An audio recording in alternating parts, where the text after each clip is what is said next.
Good morning. Good morning. I have got a cleanup job to do. But while I'm doing it, I just want to show you guys something. Do you see this?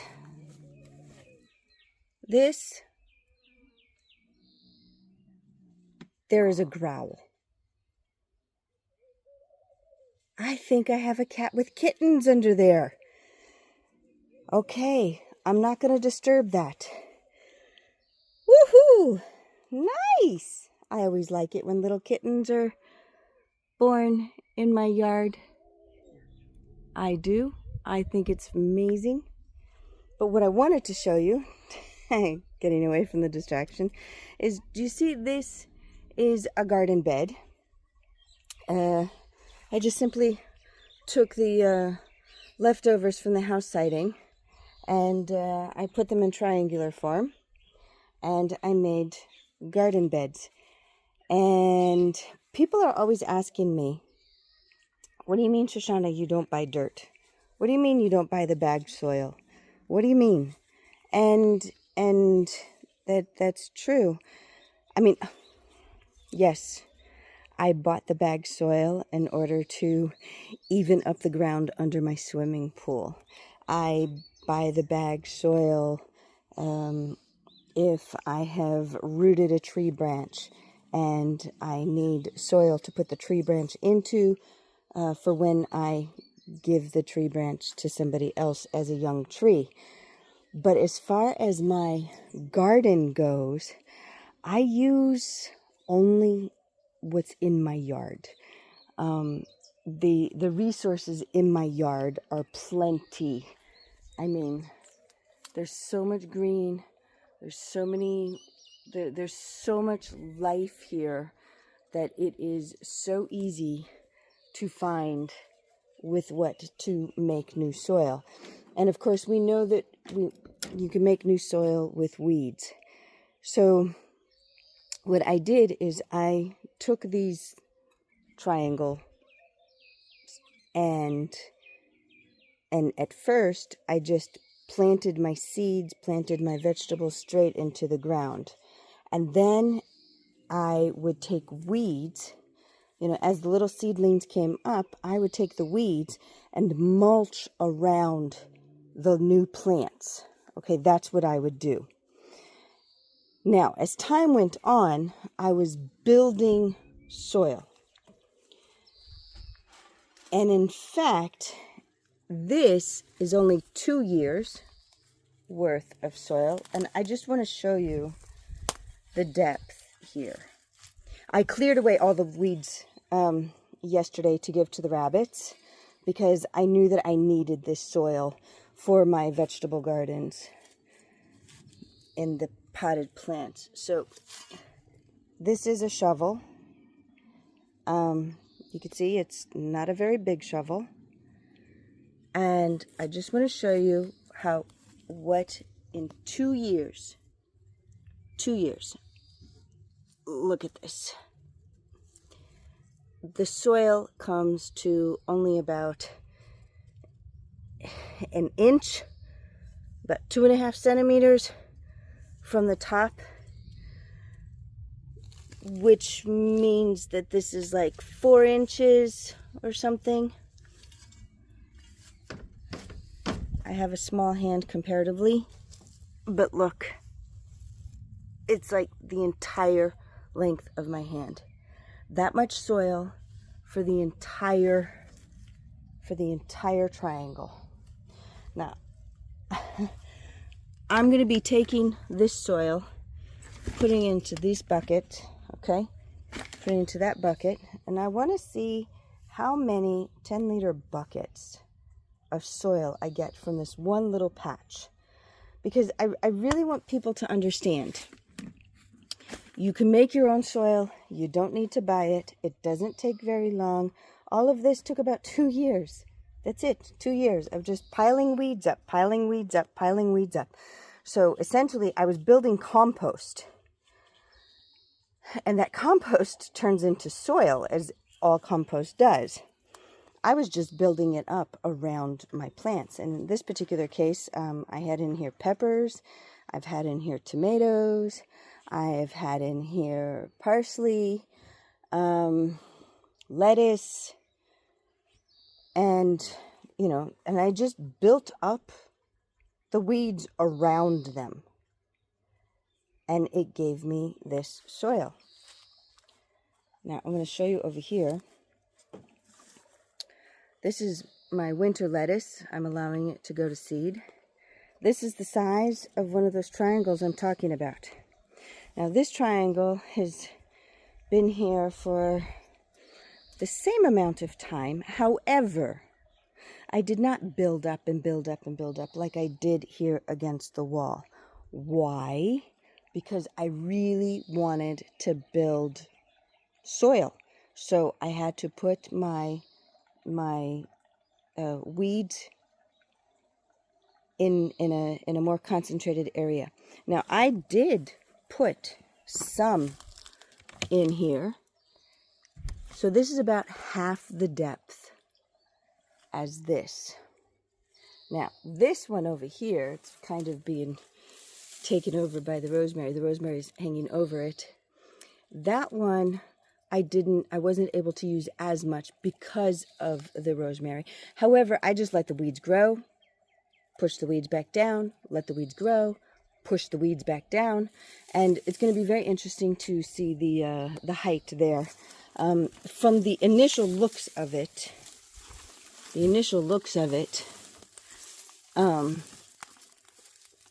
it's also only about half. You can't really see in there, but I can. It hasn't built up so much, so I'm probably not going to be able to harvest that as soil. I'll probably just keep that and just keep doing that process with the weeds for a few more years so that, in another, couple of years I'll be able to use that. In the meantime, this is what I do.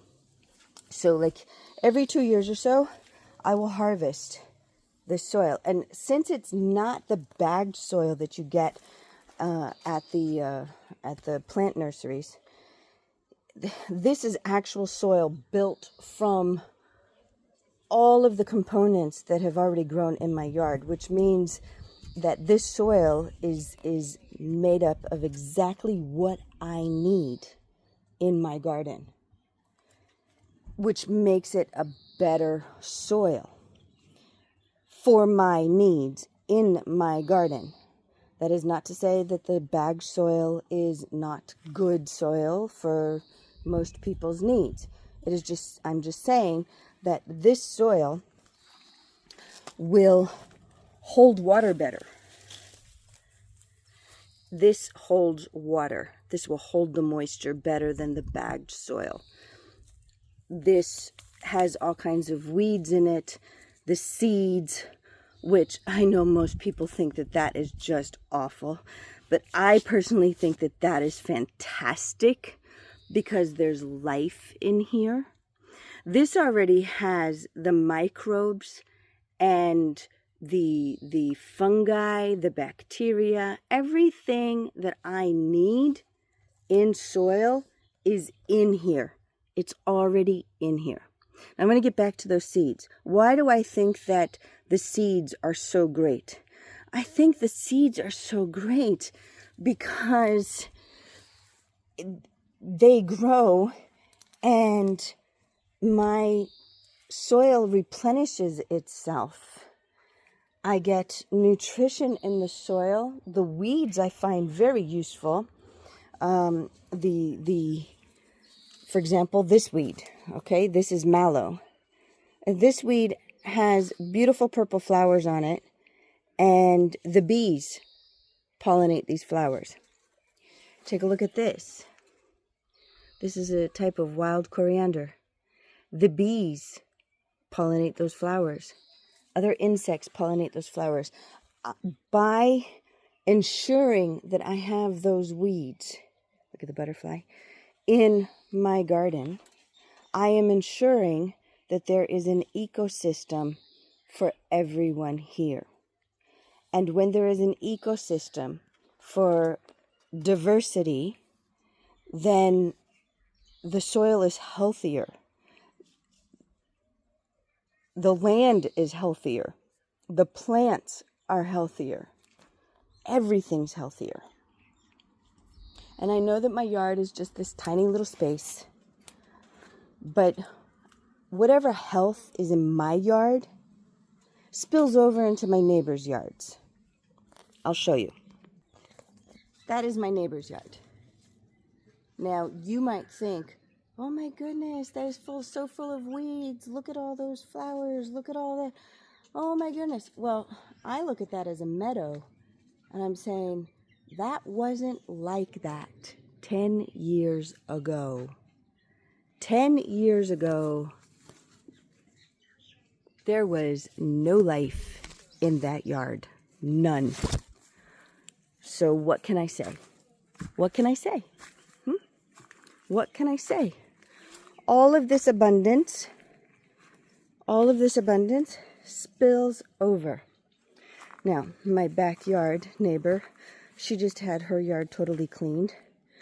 But whatever happens in my yard, whatever happens here, the nutrients, the water that goes through the soil from my soil, because I'm above her, so the water, seeps down into the ground and then eventually gets into her yard. It helps her trees.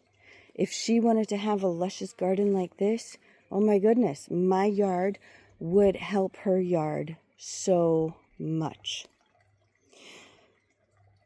And this is why I do these things the way I do.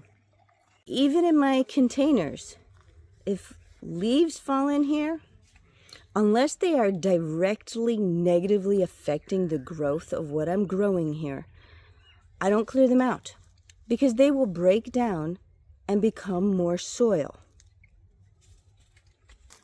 Here's another example of just soil building. You see that? That's just a regular container. To give you an idea for size. See? That's the size. Okay? Goes down. See? That's the size of it. See that? Now, I originally planted straight into the ground. And the only thing I do is add leaves and weeds and just let them compost down. And I have created soil. There is probably 2 inches of soil that wasn't there before. So now I know what your next question is going to be. But what about your compost bins? You showed us that your compost bins didn't have very much productivity as far as compost goes. It didn't compost fast. That is correct. And the reason that it didn't compost fast, if you can remember, is because I didn't water it the entire summer. And it was full of branches and things that weren't going to break down so quickly without water. As you walk along this little pathway here, you will notice that I have these bins, each one at varying degrees of fullness. Some are fuller than others, and others are basically empty. I mean, pretty much empty. Empty. And that one has some still. Okay, so why is that? Well, it is because I like to replenish my bins with soil made from here. This is quick, this is easy. I can really pile on the weeds.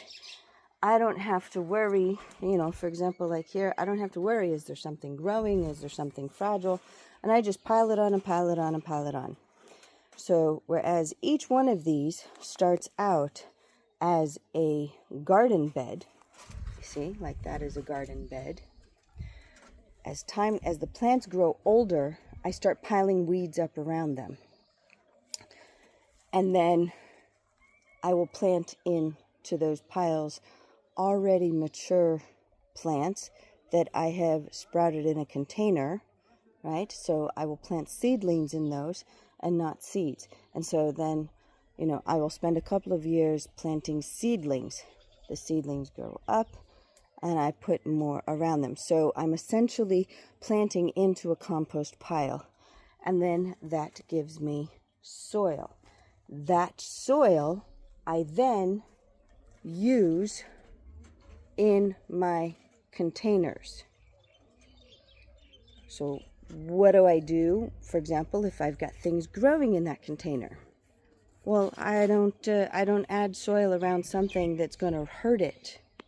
For example, I cannot add soil to this particular bin for a very simple reason. Look, I've got all these little lettuces coming up. So this bin cannot have soil added to it this year. Last year, I made sure that nothing was going to grow in this bin. What does that mean? It means that whatever seedlings were there, I picked them up, I took them out, I put them other places, and I just let weeds grow in here. And I just took the weeds out. This is leftovers from when I traveled to the Netherlands last year. I was gone for like 6 weeks, and I wanted to make sure that things didn't die. But as you can see, it is no longer attached. I don't use it. So I just recently took all the weeds out and gave the weeds to the rabbits, which is why it is bare. And I will be replenishing this container with the new soil. And then I will plant seeds in this new container or put transplants or whatever.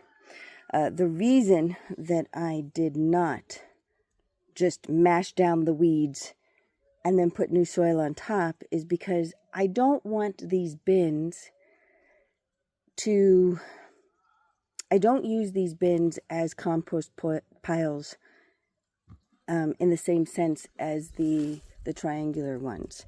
If I was to knock down all the weeds and then put soil on top of it, those weeds would actually take up nutrients in the soil and be harmful to my new seedlings this year. In the long term, it would be great for the soil, but for my seedlings this year, it would not do my seedlings well. And that is why I do it this way. There is a reason why I do the things the way I do, and that is so my garden will be lush. It is so things will grow here. I want a variety of things, and I want them to be continuously growing. And I don't want to have to water all the time. I just don't. And it helps when you just have things growing and the ground is covered and everything is healthy. You know, when the land is healthy, you know, you don't have to do much work. And yeah, you might say, oh, but look at all these weeds. But aren't those the most colorful weeds? Aren't they beautiful weeds? Isn't that beautiful? I mean, for me, I don't have to do much work in here. And I have beautiful flowers. And this particular plant right here, this beautiful thing here, started out that small last year. That small. And I'm just allowing it to fill in the area. But it's filling in the area very, very nicely without very much water even. Now you see how I take that and I turn it into that. It doesn't take very much effort for me at all to do that. It only takes time. But you know, it's not my personal time. It's Earth's time. So it's easy. Until next time.